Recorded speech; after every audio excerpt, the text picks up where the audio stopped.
ಚುನಾವಣೆಯಲ್ಲಿ ಜಯಪ್ರಕಾಶ್ ಹೆಗಡೆ ಅವರು ಸೋತಿದ್ದಾರೆ. ಆದರೆ ಅದು ಅವರ ಮತ್ತು ಪಕ್ಷದ ಸೋಲಲ್ಲ, ಬದಲಾಗಿ ಉಡುಪಿ ಮತ್ತು ಚಿಕ್ಕಮಗಳೂರು ಕ್ಷೇತ್ರದ ಜನರ ಸೋಲು ಎಂದು ಕೆಪಿಸಿಸಿ ರಾಜ್ಯ ವಕ್ತಾರರಾದ ಎಚ್ ದೇವರಾಜ್ ಅವರು ತಿಳಿಸಿದರು.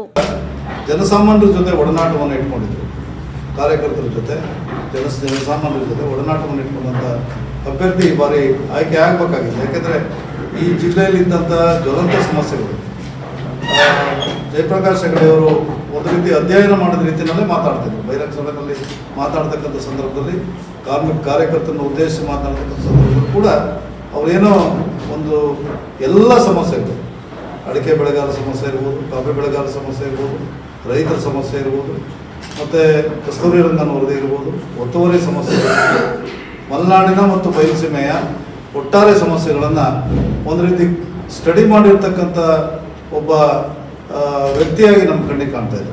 ನಾನು ಈ ಸಮಸ್ಯೆಗಳಿಗೆ ಸ್ಪಂದನೆ ಮಾಡ್ತೀನಿ, ನಾನು ಮುಂದಿನ ದಿನಗಳಲ್ಲಿ ಪಾರ್ಲಿಮೆಂಟಲ್ಲಿ ಪ್ರಸ್ತಾಪ ಮಾಡ್ತೀನಿ ಅಂತಕ್ಕಂಥ ಮಾತನ್ನೇನು ಹೇಳಿದರು.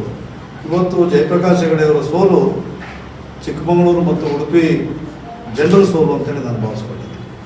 ಪಕ್ಷದ ಸೋಲು ಅಂತ ಭಾವಿಸ್ಕೊಳ್ಳಲ್ಲ, ಜನರ ಸೋಲು. ನಗರದ ಸುದ್ದಿಗೋಷ್ಠಿಯಲ್ಲಿ ಮಾತನಾಡಿದ ಅವರು, ಈ ಹಿಂದೆ ಚಿಕ್ಕಮಗಳೂರಿನಲ್ಲಿ ಪ್ರತಿನಿಧಿಸಿ ಚಿಕ್ಕಮಗಳೂರು ಕ್ಷೇತ್ರಕ್ಕೆ ಯಾವುದೇ ಕೆಲಸ ಮಾಡದೆ 10 ವರ್ಷಗಳ ಕಾಲ ಕಾಲಹರಣ ಮಾಡಿದ್ದ ಇಂದಿನ ಸಂಸದರದ್ದೇ ಪಕ್ಷದ ಅಭ್ಯರ್ಥಿಗೆ ಮತ ನೀಡಿ ಗೆಲ್ಲಿಸಿರುವುದು ದುರಂತ ಎಂದು ಹೇಳಿದರು. 10 ವರ್ಷ ಇಲ್ಲಿ ನಾವು ಕಾಲಹರಣ ಮಾಡಿದ್ವಿ. ಪಾರ್ಲಿಮೆಂಟ್ ಸದಸ್ಯರನ್ನ ಇಟ್ಕೊಂಡು ಕೇಂದ್ರ ಸರ್ಕಾರದ ಗಮನ ಸೆಳೆಯೋದ್ರಲ್ಲಾಗಲಿ ಅಥವಾ ಜನಸಾಮಾನ್ಯರ ಗಮನ ಸೆಳೆಯೋದ್ರಲ್ಲಾಗಲಿ ಸಂಪೂರ್ಣ ವಿಫಲರಾಗಿದ್ದರು ಪಾರ್ಲಿಮೆಂಟ್ ಸದಸ್ಯರು. ಮತ್ತೆ ನಮ್ಮ ಜನರು ಆ ದಿಕ್ಕಿನಲ್ಲೇ ಆಲೋಚನೆ ಮಾಡಿದ್ದಾರೆ ಅಂದರೆ ನಮಗೆ ಆಶ್ಚರ್ಯ ಆಗುತ್ತೆ. ಇವತ್ತು ನಮ್ಮ ರಾಜ್ಯ ಸರ್ಕಾರ ಅನೇಕ ಜನಪ್ರಿಯ ಕಾರ್ಯಕ್ರಮಗಳನ್ನು ಘೋಷಣೆ ಮಾಡಿದೆ. 5 ಗ್ಯಾರಂಟಿಗಳನ್ನು ಘೋಷಣೆ ಮಾಡೋದ್ರ ಮುಖಾಂತರ ಜನರಿಗೆ ಹತ್ತಿರವಾಗ್ತಕ್ಕಂಥ ಕಾರ್ಯಕ್ರಮಗಳನ್ನು ಘೋಷಣೆ ಮಾಡಿದರೆ ಎಲ್ಲೂ ಕೂಡ ಒಂದು ತಪ್ಪು ನಿರ್ಧಾರವನ್ನು ಮಾಡಲಿಲ್ಲ. 5 ಗ್ಯಾರಂಟಿಗಳಲ್ಲಿ ಏನು ನಮ್ಮ ಮುಖ್ಯಮಂತ್ರಿಗಳು ಮತ್ತು ಡೆಪ್ಟಿ ಮುಖ್ಯಮಂತ್ರಿಗಳು ಮತ್ತು ನಮ್ಮ ರಾಷ್ಟ್ರೀಯ ಅಧ್ಯಕ್ಷರಾದಂಥ ಖರ್ಗೆ ಅವರು ಏನು ಆಶ್ವಾಸನೆ ಕೊಟ್ಟಿದ್ದರು ಅದರಂತನೇ ಚಾಚು ತಪ್ಪದೆ ನಡ್ಕೊಂಡ್ಬಂದಿದ್ದಾರೆ. ಆದರೆ ಎಲ್ಲಿ ನಾವು ಎಡವಿದ್ದೀವಿ ಅನ್ನೋದು ಭಾಳ ಪ್ರಮುಖವಾಗಿರ್ತಕ್ಕಂಥ ವಿಚಾರ. ನಾವೆಲ್ಲ ಎಡವಿಬಿಟ್ಟಿದ್ದೀವಿ ಈ ಚುನಾವಣೆಯಲ್ಲಿ, ಪಾರ್ಲಿಮೆಂಟ್ ಎಲೆಕ್ಷನ್ನಲ್ಲಿ, ಇಡೀ ಒಟ್ಟಾರೆ ರಾಜ್ಯದಲ್ಲಿ ಎಲ್ಲೋ ನಾವು ಎಡವಿದ್ದೀವಿ.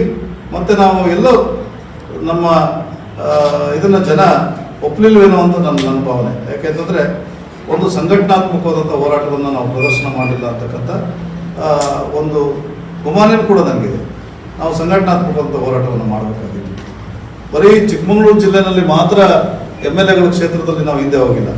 75 ಇಡೀ ರಾಜ್ಯದಲ್ಲಿ 75 MLA ಕಾನ್ಸ್ಟಿಟ್ಯೂನ್ಸಿ ಒಳಗಡೆ ನಾವು ಹಿಂದೆ ಹೋಗಿದ್ದೀವಿ.